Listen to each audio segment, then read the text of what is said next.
Hello, good afternoon, and welcome to this Trends Report live from the Uplift Partnership. Today we're covering the state of startup sales. I'm Alistair Cole, co-founder of the Uplift Partnership and your host for today. I'm a computer scientist with 25 years experience in sales and marketing. I'm joined by my co-founder. Hi, sorry, got there eventually. My name's Kieran. I'm the co-founder at the Uplift Partnership. I've got 25 years worth of experience of selling in B2B, in both in technology and in finance. And together we simplify sales for startups. And today's session is bringing some live data, some live trends and reports from our work with startups. Over the last nearly 4 years, we've worked with almost 50 organizations. And earlier this summer, we launched a new product, our 360-degree sales diagnostic. And we have retrofitted that 360 by going back to old clients. So over this summer, we've sat down with lots of new organizations and we've mined data from people we've worked with previously. And we've got a treasure trove of insights that we're going to present today, insights, trends, and some recommendations for various markets and verticals. And how we got there, as I said, is through the 360. Kieran, perhaps you could tell us a little bit about the 360 product. Yeah, the 360 product was developed after a few years worth of research. It's something that previously both Alistair and I have done in some such way before, but we brought it all our knowledge together and brought together the 360 diagnostic, what was built with startups in mind. So we looked at 7 different parts of a business or a sales function. So from strategy, we looked at team structure, the tech stack, lead generation, deal closing, customer success, and continuous improvement. And what we do is we do a 75-minute kind of, or 90 minutes, depending on how complex it is, interview with a client. We got lots of understanding of what they're doing over the 7 kind of different sections. And what we do is then build a report. The report takes us around about 4 days if we're lucky. We've got all the information together, and if the interview is good enough in the sense that we don't have to go back and get any more information. And what we give you from the report itself is actually a summary of where you are, a snapshot of what's happening, and also then the bigger finding is the roadmap on how to improve going forward for the next 6 to 12 months, depending on what you're looking to achieve.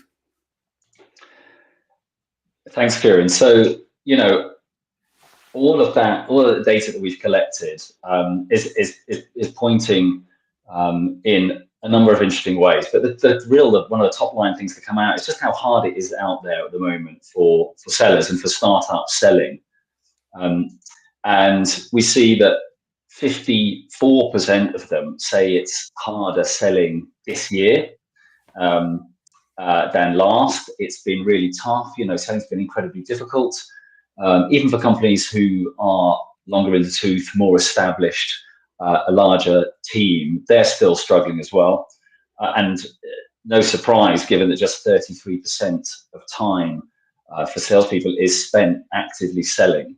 They'd love that number to be higher. They're driven for their targets, and I'm sure you feel the same way if you're a startup seller watching, that you just want to crack on and hit that quota. So that's been a source of frustration. Many are dealing with budget constraints, being asked to do more with less, and it is challenging. However, there is a positive light at the end of the tunnel.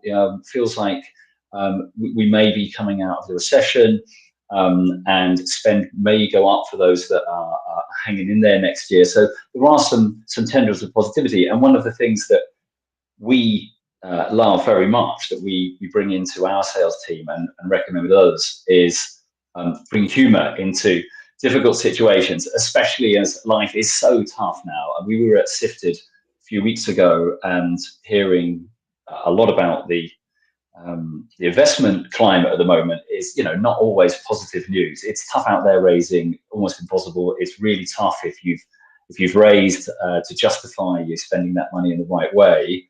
And unsurprisingly, Kieran, businesses not investing because the returns aren't really there.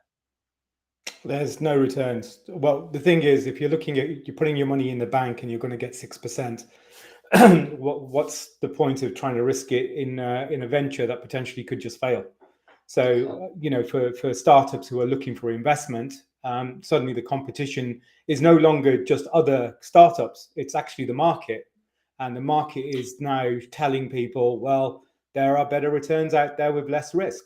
So when you're going out there trying to get investment, for those of the startups who are looking for investment, you better have a robust business plan and also a very good sales plan and also a growth plan going forward if you're going to try to get investment from VCs or private equity going forward. And given how tough that is, as you're going out there, it's worth remembering, this great piece of insight that we found around humor supercharging sales teams. We know that, sales teams have good culture and get on with each other, and there's rapport, they do well. But, astonishing to see that it's 6 times from a study from Texas Christian University showing that you bring humor in to alleviate problems, deal with challenges, and ease pressure, 6 times income generated per employee. So there might be some challenges out there, but there are certainly opportunities to keep things light and keep things positive. So the data that we're bringing you today is off the back of 16 weeks of working with 23 startups, more than 5,000 data points, and almost 200 sets of recommendations that we've made. And if you look at the very lowest scores for all of the startups we've worked with, not a lot of areas are doing brilliantly when they're in the back of the pack. So the lowest scores for all startups in all areas are pretty low. As you can see on the left, it's a pretty dark brown picture. So there's lots of areas where startups are not nailing it. Good to see that sales strategy is, as the lowest score in that category is 33.8. It's good to see that. You'd expect to see, I think, strategy slightly ahead of the other areas, but certainly with ambitious founders building their businesses. But then the highest scores, some of them, pretty good. Sales strategy and deal closing, we're seeing up in the 70 and 80%. Surprising, I think, to see tech stack kind of where it is, a little bit lower given the number of tools and platforms out there. And customer success is one area where all the startups we're talking to just weren't scoring. The highest score in any of the startups was just 45%. So a big area for focus there. And then when you look at the average, it's always going to be fairly middling. 39.9% across all the startups that we have scored. Not a great score, but these are new businesses. They're small businesses. They're not, they haven't been around for years. They range in age from just a few months to more than 5 years in terms of startups we looked at. And I think the 3 key takeout areas for each of these is focusing on sales strategy to make that better. Lead generation is underscoring and needs some love, and customer success as well, which we touched on earlier, needs to be boosted across the board by startups. We're going to have a look now into 5 different verticals, 5 markets, starting with not-profit and social services. And what we're seeing here is that this vertical is struggling more than the others that we looked at. Their team structure is doing pretty well. It's high there at 4.3% above average when you look across all of the startups. But at the other end of the spectrum, sales strategy, lead generation, 2 areas that non-profits are really struggling, and that doesn't really surprise me too much, because those are the kind of more salesy disciplines. The more sales specific focus, and we're seeing non-profits not score too well in them. In terms of sales strategy, those are the basics, right? Those are the basics, and they've got to be solved by non-profits. Kieran, what are your thoughts on this chart, or any recommendations for? Well, I don't think it's surprising when you look at startups in general, they're going to have problems. The one thing that I would say is to have if you're looking at your sales strategy, just because you've done it once in that year, it doesn't mean it doesn't stop. And I think this is where companies are getting caught out. is that they need to revisit work that they've done already. So your personas, your ideal customer profiling, the market's changing. So you need to go back and have a look at what you've done before, because it might have worked 12 months ago, but things change. And that's why strategy is getting, it's a little bit more difficult when we're scoring strategy. We're being quite robust in the way we look at the numbers. So that's where I would say that's where the shortfallings there are in strategy. And then in lead generation, it's just difficult. It is difficult out there. You have to have the right funnel mix. And when we're talking about a funnel mix, when you come into lead generation, you might do social selling, you might have email campaigns or whatever you're looking at that you're running. But realistically, what you need to have is a good mix where you've got all sorts of different funnels that are generating leads, because not everything is at the moment working as well. And also you've got to have that combination in selling. One touch point isn't enough any longer. You're going to have to, have multiple touch points to get that lead to turn into a deal in some such way. Yeah, thanks. I mean, one absolutely core area we've mentioned already, ideal customer profile, and that is often the first thing that we're recommending to startups we're working with, because it's not clear, it's not written down, not everybody's on the same page. And great statistic here from very recent from HubSpot: 68% more accounts are won when organizations have a stronger ideal customer profile. And understanding the journey of those individuals, of those profiles, is really important as well. That's why we advocate pushing out buyer personas as well, and drilling into them. And then anxiety around lead generation. Lead generation is a really hot topic in terms of challenges sales teams are facing. It's behind only inflation and standing out from the competition. So it's going to be a continued area of focus for all startups, not just those in non-profit and social services in 2024. Let's move on to vertical 2, healthcare and medical. And again, we'll look at how scores for these startups compared to all of them that we looked at. The picture is slightly better than for non-profits, but no real huge headways in terms of sales strategy or team structure, kind of averaging there, and tech stack. It's lead generation, again, that we come back to all the time, and deal closing. Right? Actually closing those opportunities are the challenges for healthcare and medical startups that we see. Kieran, any thoughts on classic first next steps for medical startups? From a startup point of view, again, lead generation comes back to it. Like I said to you before, your personas, your ideal customer kind of profiling from your sales strategy. If that work's done correctly, then your lead generation is going to be doing well. So maybe here, what we can see here is hopefully that's going to be as strategy is better, and hopefully their ideal customer profiling is good, and they know which targets they're going for. That's going to then help their lead generation, because it's a knock-on effect. The deal closing then hopefully will also become better, because if you're targeting the right customers, there might be, because it's a startup, that it's the runway, isn't it? So as you improve the sales strategy, that's going to help the lead generation. That's going to help the deal closing. And what you'll find is hopefully within a 9-month period, that will get better.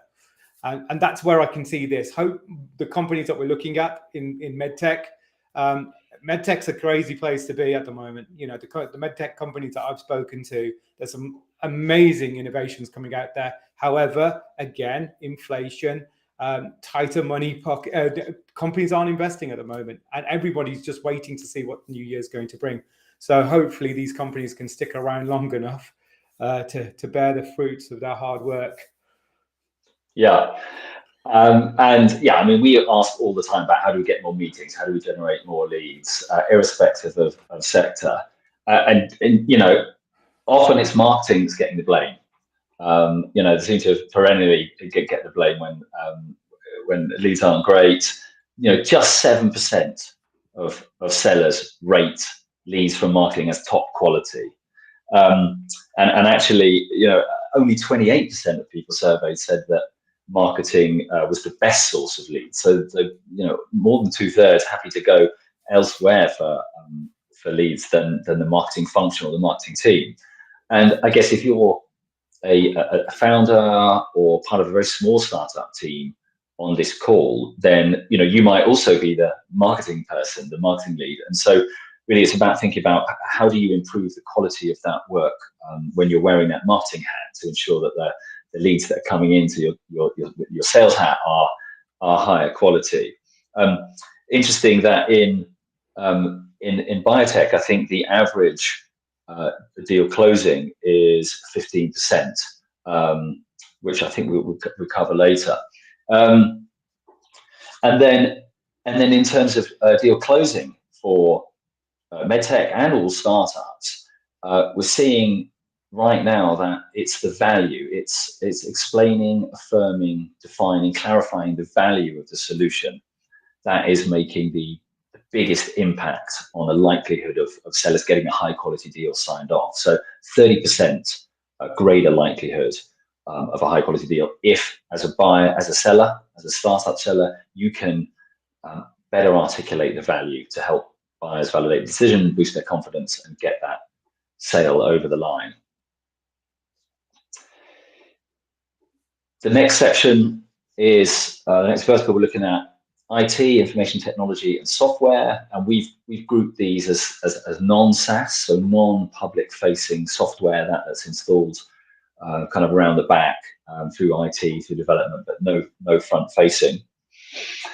And they are doing better than the medtech vertical.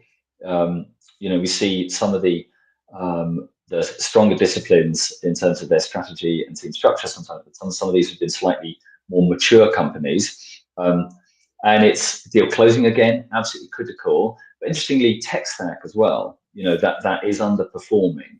And as an ex-engineer myself, and having built many digital products, I know that often technology individuals are less comfortable outsourcing to other platforms, often want to build it themselves, look after it themselves, have it in-house. So, I think sometimes IT and software startups are guilty of wanting to do it all themselves, and actually they could outsource and get the boat moving faster. What do you see from these two red downward bars, my friend? Not surprising on the tech stack stuff. When it comes to these kind of companies, as you said, that one is that in-house development. Potentially they could be looking at doing things themselves. Also, because of the ticket size might be larger when it comes to these kind of clients, when they're looking to sell into enterprise, they probably don't need as much tech. They're not looking at 200-300 deals a year. They're probably only looking at to get their numbers, because the ticket size is so much. They're able to look after their deals on an Excel spreadsheet or on a very basic kind of tech stack, and they get away with it. Deal closing, again, it's difficult, isn't it? And again, in the enterprise space, people are taking just a lot longer. The sales cycles are a lot longer now. So they're getting elongated, and that is putting pressure on the business, because obviously as deals get extended, that's going to put more pressure on your finances, because it's taking longer for you to win deals in, and that's going to take it harder to make that money in the long run. Yeah, that pressure keeps coming. And talking about technology, it can have a fantastic impact, right? For those IT startups on the call, watching on the recording, there are huge benefits, right, to outsourcing and using other platforms. However, we're seeing a proliferation of new tools, and they need to be used properly in the right mix and harnessed properly. And technology does have a massive impact on quota attainment when it's harnessed positively inside a business. It can have huge benefits. We'll touch on some of those later. When your sellers are overwhelmed by technology, their quota ends up being 43% less. We see from HBR. So you can overwhelm salespeople easily. You have to be very careful about that. And then your point about focusing on deal closing, we need to see more dynamic deal closing. We're seeing 86% of sellers saying that they struggle to adapt to the changing needs of the buyer, of the customer during the deal closing phase.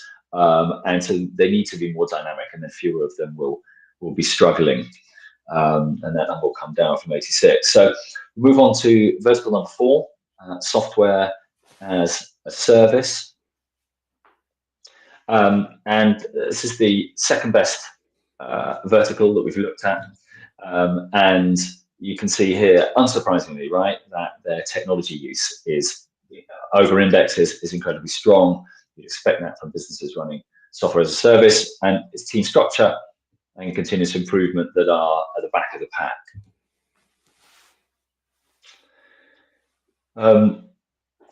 Before I move on to a few more insights, anything you draw from this, Kieran, in terms of the work that we've done with teams, with sales teams at software as a service startups? Yeah, so software as a service, obviously your customers are able to purchase the item a little bit quicker than the IT sellers that we saw before. Team structure is very important, having the right people in place. We've seen companies, because these are startups, normally the founder has maybe a core team around them, and maybe the selling skills aren't there. So it's important that these companies keep on developing their sales skills, and that you have the right sales skills in place for either people who are in the team who are going to turn into salespeople, or when you're bringing people in from the outside to be salespeople. Because realistically, the founder probably doesn't want to stay there selling, because they're not normally instinctive sellers. What they tend to do is they're selling until they can employ somebody who is an instinctive seller. Yeah. So yeah, team structure is quite important. Continuous improvement. This is something that will come. If you can survive the first couple of years as a startup, then you can start worrying about continuous improvement, because that'll just happen anyway. And so initially you talked about learning and development in team structure, because that's something that's really important. And as founder sellers, right, or a sales leader at a startup, it is having to grow and adapt right now. And hybrid continues to deliver great value. We're seeing sales performance is much higher in hybrid teams than it is in fully in-person teams or fully remote teams, 28% higher than both of those. So hybrid delivers the goods, right? If you're selling as a hybrid individual, you're out in person, you're doing some remote selling, you're doing some digital selling, that hybrid role, seeing great results. And so no surprise actually that across the board in organizations, Gartner sees, we're seeing an increase in the demand for hybrid roles, even more than just digital roles. So hybrid is doing the business still, that's going to continue to, and it's in high demand, which is further proof that that's how startup sellers need to be operating, which is a bit of a challenge. They might need to learn some new skills, they might need to keep developing themselves as a hybrid seller, but it will be worth it. And then in terms of continuous improvement, it's about, as a salesperson, trying to ensure that you've got new and multiple revenue streams, and cross-selling and upselling produce much lower lifts than finding new customers.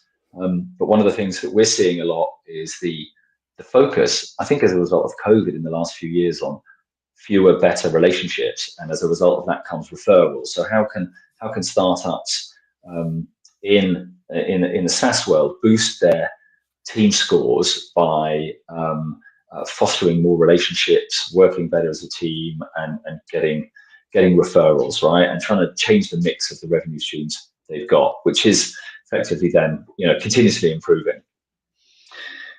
And then the final section, the final vertical we looked at were professional services startups, and they are effectively top of the pack. The best scores, every area of theirs was above average compared to all the startups. What would you pick out from here, Kieran? What's of interest here in this professional services success story? Obviously, customer success, you would expect it to be higher. Tends to be relationship selling in professional services. They can tend to get closer to their client, and it's easier for them to retain customers. So their customer success tends to be a bit better, because in professional services, it's consultancy work, it's complex selling. So you've got to keep closer to the client, and you kind of retain the same client through. So nothing surprising here. Deal closing would obviously be very high for these people, because as they're relationship selling, and there's nothing wrong with relationship selling, they're keeping close to their clients and making sure as long as they do a good job, they're going to continue selling. So that's a good thing. Where they might struggle going forward is as competition increases, if their client suddenly pulls away from them, they're starting from zero, and that might be a big struggle for them. Yeah, you know, having worked at many professional services companies and been part of professional services startups, you know, like you say, it's not surprising that they've got kind of deal closing, the lead gen process sorted. I was quite surprised to see a tech stack that low, but I guess you can't be fantastic at everything, and that is an area they can focus on. So the two that we picked out for professional services startups to be focusing on across the board, customer success, right, and our hang on.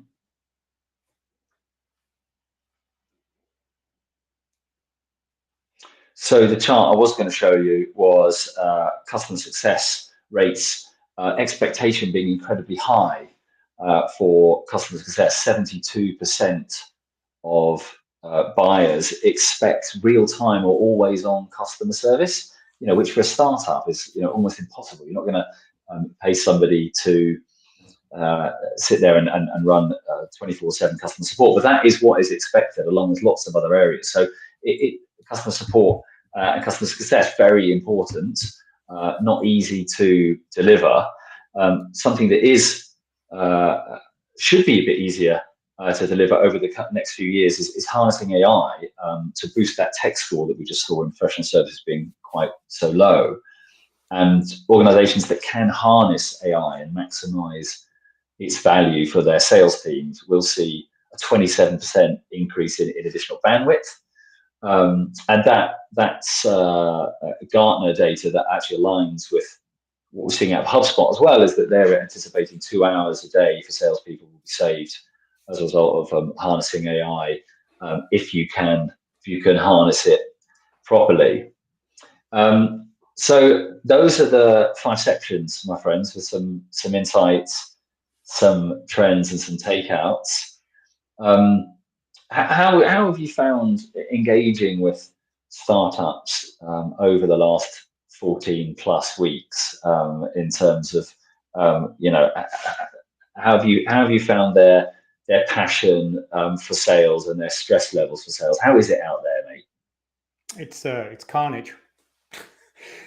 To tell you the truth, the passion's still there. People believe in what they're selling. Remember, these are startups. Their ideas are something that's very passionate to them. They want to do this. They think that there is something behind what they're trying to do. However, you know, to get those first few sales and to do this properly, it takes a bit of time, doesn't it? So what you need to start thinking about here is, you know, and that's why something like the 360 or something similar, if you find it in other place, something that helps you if you're not an experienced seller, that can give you a bit of a roadmap, to give you an understanding of what you can do in 2024 to get things right. Because tell you the truth, sales isn't difficult. It's a process. And like any process is, to me, it's easy. You know, I make out that it's easy because I've been doing it for 25 years and I understand that there's a process in there. But for somebody who isn't from a sales background, it suddenly looks totally complicated. So, you know, whether you reach out to us or reach out to somebody else, get some help with your sales kind of function, and don't hide there. Because, and also the other thing is, you know, the market isn't going to change very quickly. Even though we might be getting nice, you know, shoots of green shoots out there. Personally, I think, you know, the winter's only just coming into play. We've got a few other things happening in the economy. And yeah, we're going to have to drag through this. So yeah, it's time to get planning and trying to get those processes into place. Following on from that quite nicely, anybody who might be interested in exploring more about the 360 Sales Diagnostic, which gets you a snapshot and a roadmap for the next 4 quarters in 4 days, head over to the upliftpartnership.com/360. That's us. bang on time, 30 minutes, topped and tailed. Thank you very much for joining, everybody out there. Thank you, Kieran, for being my co-founder, co-host on here, and a partner in crime generally. I guess really that's it, just for us to say thank you and goodbye. See you later. Bye.